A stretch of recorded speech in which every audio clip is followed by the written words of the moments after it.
Welcome, Jillian. Hello. I'm so excited to have you back for the release of To Be a Fae Guardian in audiobook. I'm so excited to be here. I really enjoyed narrating the second book. It was fantastic. Such a fun experience. And I was so excited that you can come back and do the second one. I get nervous every time I have a second book and need definitely want the same narrator. Definitely. And when people listen, it definitely jars the experience if you're not able to get that same narrator. And I've seen it happen where it really can throw off the flow if that happens. So I'm glad I was able to be here. I'm glad you had me and that I could continue telling Titania's story. Of course, yeah. The first time I ever heard your voice with Titania, I knew Jacqueline had done a great job. And I did have a question about that. Did you beforehand think about how you wanted the tone of her voice to be and what it should be? Or is that sort of your normal voice? So that's kind of my normal voice. That was one of my favorite things about this series is that I just got to speak it when I performed the narration. I was just able to do it in my regular voice.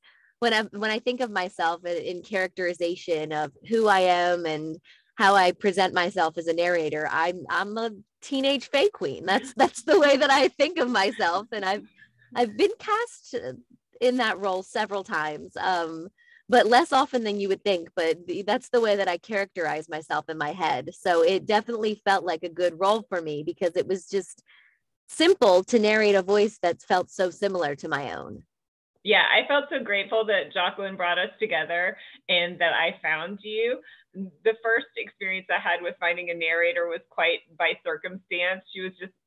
I was at a book con and she was walking around handing out postcards and it was just the right moment and she ended up having the right voice for that prior series. But then for Jacqueline to find you, I feel like it was a gift and meant to be. Yeah, it was so fun. I had never worked with Jacqueline before and she reached out to me in a way that she said she doesn't usually do.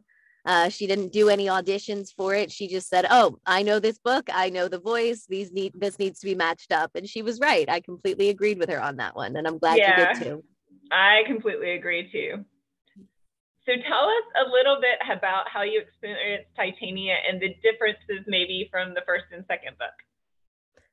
So Titania really has grown into herself as she progresses from the first book to the second book, and she's more of a force to be reckoned with. She's still nervous. She's still battling with her anxiety, but she's a little bit more certain about who she is as a ruler and that she deserves to be there.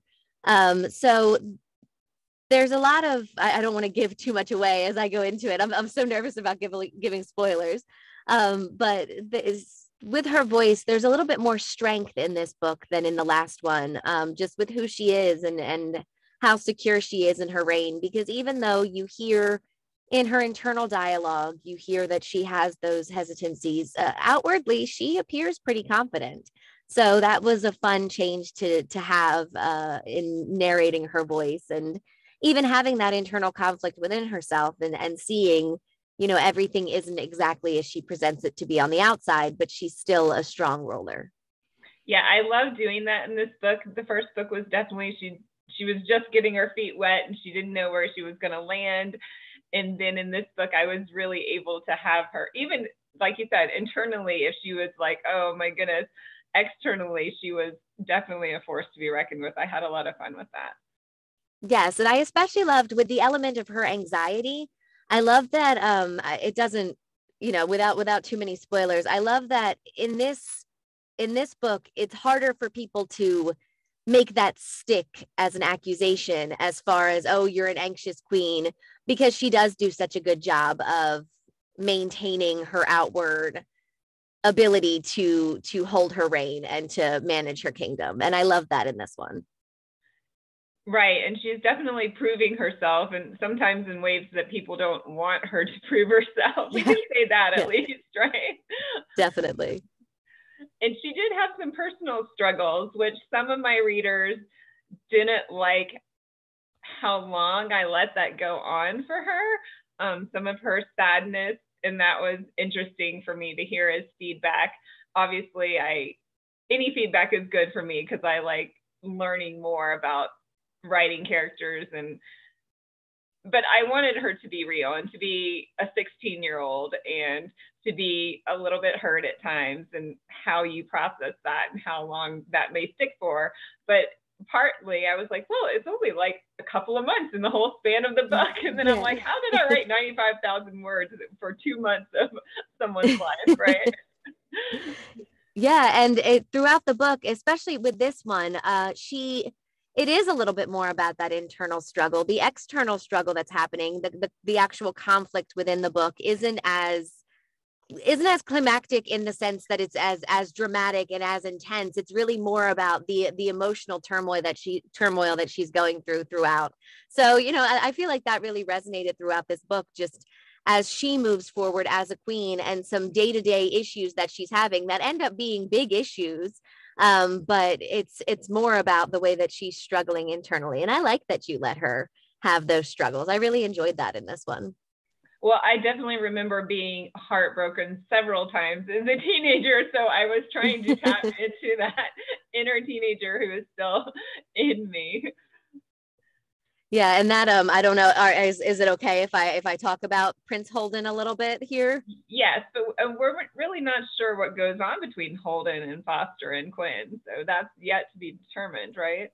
Yes, yeah, it's this like this triangle situation, this confusing, and I love the strength of Titania in this one, regardless of what she's going through emotionally and what she's going through romantically, which, was a heavy lead in the first book with the romance. And the romance was an element in this book, but primarily it's about her focusing on herself and who she is as a queen moving forward, regardless of what's happening with her various personal situations and relationships. Yeah, I loved bringing in the new characters to the new, her 3 cousins who join her from their sister kingdom, I guess, sort of. I love them so much. I love the voices that you created for them too. I was like, okay, did she like read through the whole thing and study their personalities and then decide on the voices, or did she just pick them? I did, yeah. So I always read through a book before I pick out any voices for them. But when I'm first introduced to a character, I kind of get an idea in my head of how they might sound. And with the 3 cousins, they really had distinct personalities where, one of them was, I made her very teenagery and she kind of has an attitude. I believe that was Gatuka. And then Makani, I made her a deeper voice, and she's a little bit more serious to me, the way that I voiced her. And then Isla, she's the younger sister and she's a Spitfire. So I had her be, a little bit more of a fun preteen. I mean, I guess she's a teenager, but just a fun situation there with her voice. So I really enjoyed. I felt it was very distinct with how I was able to voice them, and I enjoyed that. Right. Yeah, I thought you were right on as well. And I tried to make their personalities like most kids in order of, you have a first child who's going to be following the rules and being responsible and doing what they're supposed to do. And then the middle child who may be like a little more quiet and deeper. And then the youngest who's, I'm all over the place here. So. Yes. Yeah. And I love doing Isla and having her be all over the place with the voice. I made her a little higher pitched, and she was just, your little sister. She's everybody's little sister. That's who her character got to be. So fun. And do you have any predictions for the next book? Do you see where this is going at all? I have a few predictions that I'm thinking romantically think it might go, but I don't want to go too much into that. I'm a little nervous to go into that, but I am really intrigued to see the way that the cousins fit into this, and the darker elements. I don't have too many predictions about what I think is going to happen with the darker elements, but just the way that the darker characters came in and really messed with Titania in this one. That the way that they took form in this book. I'm intrigued to see how that plays out in the next one. Yeah, so I don't know if you've read the crossover series. Probably not. It's a long series, but the Kingdom Journals was a series that where I started my fantasy writing. And it's a series about a trinity of witches that have to come together to break a curse on the witch lines. And the main evil character in that series is Sonia, who we also start to see in this second book of the Realm Chronicles series. So I'm excited for the next chapter of what those evil beings are going to be up to, because really a major arc of like the Kingdom Journals and then the Realm Chronicles is going to be battling those evil creatures that are living in lower earth. So yeah, I love the way that the series come together. I have not read the other series, but I love that, the way that they're coming together. And the character of Sonia, she's so mysterious and creepy and just has everyone on edge all the time, just curious about what she's going to do next, and just, you know, mentally torments Titania. She's trying to figure out, what is going to happen with Sonia as we move forward. Right. And then we have that little twist in the end of how what they were hoping to do by thwarting one of the evil beings is not really what happened. So I won't give the twist away, but yes. Yeah, I wrote a little more of Sonia's story in a prequel to the Kingdom Journals. It's called Kingdom of the Damned. But so it's a story of one of the witch's mothers, but her nemesis also is Sonia. So you see Sonia over the progression of like from the mid 1400s up to 2000, and you see all the evil things that she's up to, and you don't really know why though. So I think that's going to be coming in this series, that I write a whole backstory prequel of why she is so evil. Although evil beings, it's funny because I had this whole discussion one time with an author about evil beings could just be evil. They didn't need a reason to be evil, right? And I'm like, that's I don't know if I can handle that. Yeah, give her a little backstory. Give her a reason. Right. Yeah. I mean, evil just for the sake of evilness is too scary for me to even contemplate. So you said that this, so you said something about in the 2000s. I know that this book takes place in modern times. What year would To Be a Fae Guardian and To Be a Fae Queen, what year are they taking place? So let me calculate. So the Trinity of Witches were all born in the year 2000. And when they came of age at age 18, so that makes 2018, is when the Kingdom Journals were taking place. So 2017, 2018. And those series just covered a year. So that would be about 2019, 2020. So it's a little bit in the past now. But when I started it, I guess it was right. Yeah, right around the time, maybe the future. Right. But I don't think I'll bring in any of the current world events. I don't like doing that. I like that it's separate, and I like that it's kind of timeless. With you get that it's modern, but because you don't have the current events, you don't know exactly where it falls. In this particular series, you don't know exactly where it falls in the timeline. I like that. Yeah, and I know it doesn't really matter for the story. I am going to bring in some more of the Kingdom Journals characters like Hunter and Alina and Camille, who are those Trinity of Witches, and a little spoiler alert, have her working with them a little bit more in the next book. So I'm excited to bring in those characters as well. And I'll have to send you the audiobooks for those so you can listen to those voices. I would love to. Yeah. And more of the next book will be in the Upper Earth territory. A little bit more, yes. Okay. All right, cool. That sounds fun. Yeah, because what I did with those books, they're called Kingdom Journals because each one is written through the viewpoint of a different character.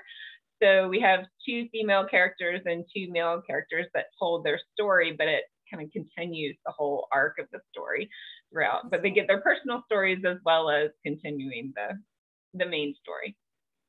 Cool.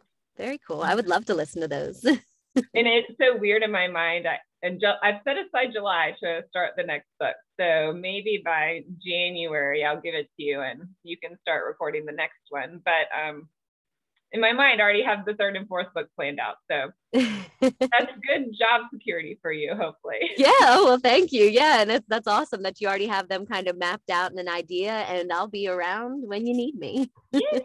And I know your daughter started listening to them. You told me that, Yes. right? Yes, actually. So she was feeling a little bit lonely because sometimes I have to come in here and I have to work and record and I have to stay quiet.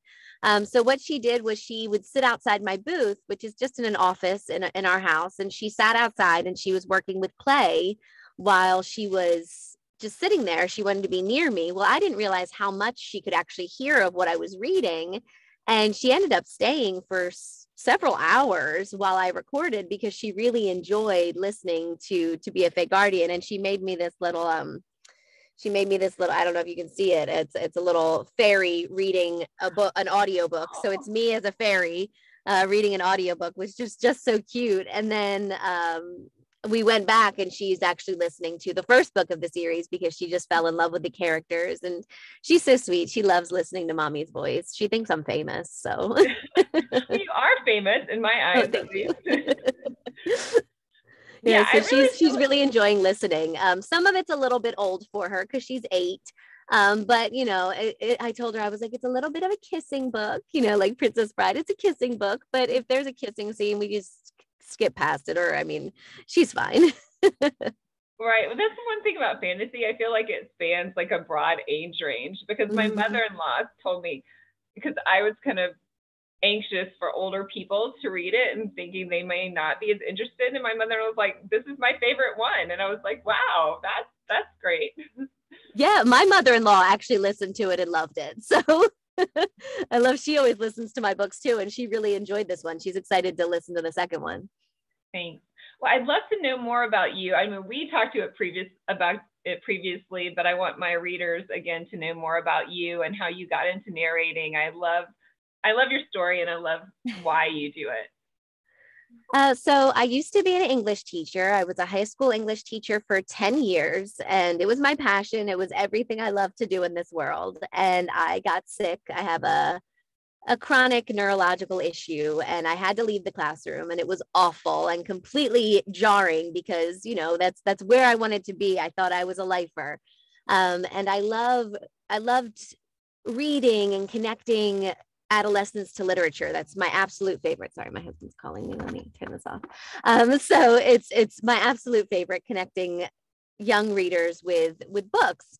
And when I was out of work, I was very sick and I actually couldn't read books physically myself. So I started listening to audiobooks a little bit more. And I'd always used them. I knew about them and I used them as supplemental tools in my classroom. But the accessibility of audiobooks really, really came into play in my life in a way that was so special and so profound and so important when I was on disability and unable to read. And once I finally started getting better and I still wasn't able to go into the classroom, I started looking into how I could become a part of the world of audiobooks. And even though I couldn't be in the classroom any longer, and, you know, my life path kind of took a hard turn in the other direction, it still allowed me to connect with young readers, to connect with a wide variety of readers, and promote that accessibility and allow for people to connect with literatures in a different way than they otherwise would have. So I really enjoy being a part of it. And it's something that it means so much to me. And I never knew that I'd be here, but I'm so happy that I am. And it's such a great story of, just pivoting when you need to and finding your second love, maybe. Yeah. And I would have loved you as an English teacher. I love my English teacher, although in high school I hated writing, and I love reading, but I hated writing. So it's kind of weird that really all I do for my job is write now.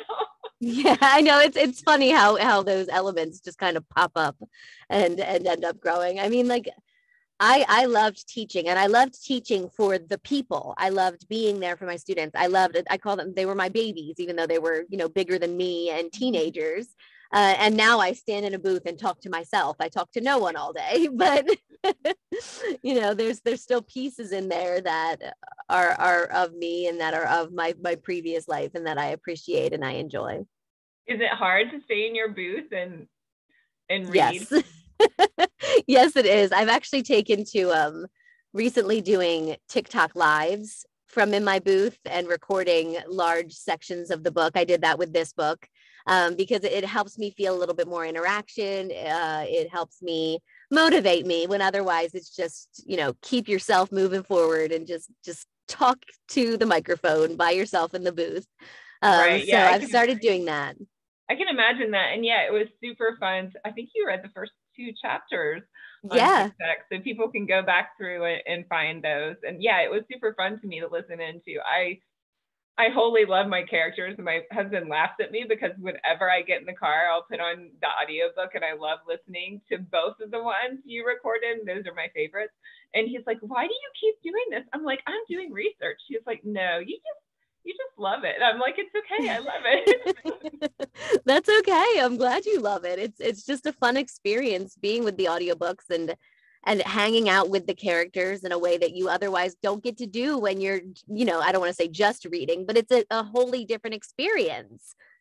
It is. And I made it so I can only, well, of course I reviewed and proofed your book. Like when I was sitting reading the book. Yes. Here's the cover. Yay. You did have it right there. But then like I wanted, getting ready to write the 3rd book, I wanted to go back and read the 1st and the 2nd in order. So I made sure I had all my facts in line and get all my new ideas going. But I made myself only listen in the car. But then I was like, oh, I think I have to go to the store to get some milk. Oh, I think I have to. All of a sudden you have your Bluetooth headphones in and you're just sneaky listening. I do the same thing. It's great for cleaning or cooking or any of those tasks, right? I weed my garden as well. Yes, yeah, folding laundry. This was what audiobooks were a lifesaver when I started, being home more and by myself and it feeling, like I'm not interacting as much. I would just pop in my headphones, listen to my audiobook, and it's just a fun experience, and it's a fun way to interact with a text that otherwise you wouldn't be doing if you were just folding laundry, because you can pop on music, but it's not the same kind of thing. Right. Yeah, I do enjoy music sometimes. It gets me motivated, inspired, and I can definitely go there. I've been wondering if I should start playing music while I'm writing. I've never done that yet, so I may try it. We'll see. Yeah, work through a few different playlists, see what the music is that you vibe with best when you're writing. And interestingly enough, I create playlists that are like themed to my book, and I have all those on Spotify, but then I don't like listen while I'm writing. I don't tend to listen to background stuff while I'm working. So we'll see if that's my next evolution or not. Well, anything else that we need to talk about this book? We don't want to give away spoilers. I am going to have what do you call it? The sample, the audiobook sample. Yes. I'm going to have that after this discussion on the podcast so everybody can hear the sample right in the show. And that will be super fun. If you guys haven't started the Realm Chronicles series, the first book is To Be a Fae Queen. Sorry, this is my not for sale copy. And then the second book is To Be a Fae Guardian. And like I said, it's crossover to the Kingdom Journals, but that is definitely not required reading. And they definitely serve as standalone books. It is its own separate series. Like I said, I hadn't read the other series, but this one stands alone, and the characters, even though they merge together at some point, you certainly can read these two quite well on their own. They're fantastic. Yeah, and I didn't, in my first book, I wrote Kingdom of Embers. I left it initially on a complete cliffhanger, and some people were like, I hate this, I'm so mad at you. And I did go back and do an extended finale, but I don't do that with either of these books. They're closed, so the plot comes to, I think, a good ending, and then you have a question or two that you're going to find out in the next book. Yes, yeah, I'd say that sums it up perfectly. That's exactly the way I would feel about it. It does close. It does give you this, element of conclusion, but you still care enough about the characters and what's happening that you want to move on to the next one, and that you still have some questions about a few things as they move forward through the books. Well, I definitely hope so. I love these characters probably more than I should. I'm too invested in their lives to ever give them up. So, what's new for you? What are you recording right now? I am working on a few books for Tantor, which is the publisher that I can't really go into too much with what they are, but I have a romantic comedy series that I'm working on right now. And then I have a time travel book that I'm doing. I'm all over the place with genres. I'm everywhere with it, with my genres everywhere. And then the summer schedule is just a little hectic with my kids. You know, I'm surprised they didn't come crashing in here during this interview, to be honest, because it's interesting. And it's funny if you watch on the TikTok videos or if you watch anything, the behind the scenes are so different than the final product. You know, my kids will run in asking for snacks, but you never hear it in the final product. It's never there. So yeah, things are a little bit chaotic with my schedule, but it's definitely it's a good time. I've been having fun with the different stories that I get to tell and the different characters that I get to embody. Good, good. Yes, I am always, I mean, I don't really understand how audio clipping, and I'm sure they do the same thing with video clipping too, but I've had a lot of readers ask me, especially with production of these two audiobooks, like, how do you fix something and it just sounds seamless? I'm like, I don't know, but I tell her that's the wrong word or it should be pronounced this way, and she redoes it and they just edit it in, and she doesn't have to do the whole chapter again, but you can never tell in the end product. It's amazing. Yes, that's something that we do. They're called pickups. And I get from my engineer, I get something that he tells me these are the changes that need to be made. And then you tell me the changes that need to be made. And we just kind of slip them in there unnoticed. Now, a trained ear could possibly pick them up, maybe. But for the most part, they're completely seamless. And I love that. I love that you have no idea all the different stops and starts that took place during this book, because there's a lot of them. It takes at least 2 hours and many, many hours of editing to get 2 hours of recording to get 1 hour of audio. So Wow. it is an interesting process, and it's fun to see the behind the scenes and then to listen to the final product and how much actually went into it. Yeah, I'm super impressed every time I think about it. And I can guess it would be like, we used to have the typewriter, and if we missed something on a page, if we made an error, we'd have to retype the whole thing. And then they had the little things with the screens. You could go back 60 characters and fix it, and then it would print it. And, now it's printed on, corrected on the fly. So I'm guessing voice technology has just evolved to that point as well. Yes, yeah, it's evolved even just the few years that I've been doing it. There's just so many changes and so many strategies and so much to learn about audio that I don't even know about half of it. I know what I need to know, but there's so much that goes into it, especially with sending things out to my engineer and everything he does. He works some magic on that. Very cool. Well, I so appreciate you being here in your busy summer schedule. I hope you get back to enjoying your kids and a long weekend. Thank you so much. Enjoy your weekend as well. It's so lovely being here with you. Thanks. And we'll do it again in like maybe 9 more months. How about that? Okay. All right. That sounds good. I'll be here. Take care. Bye. All right. Thank you, you too. Bye.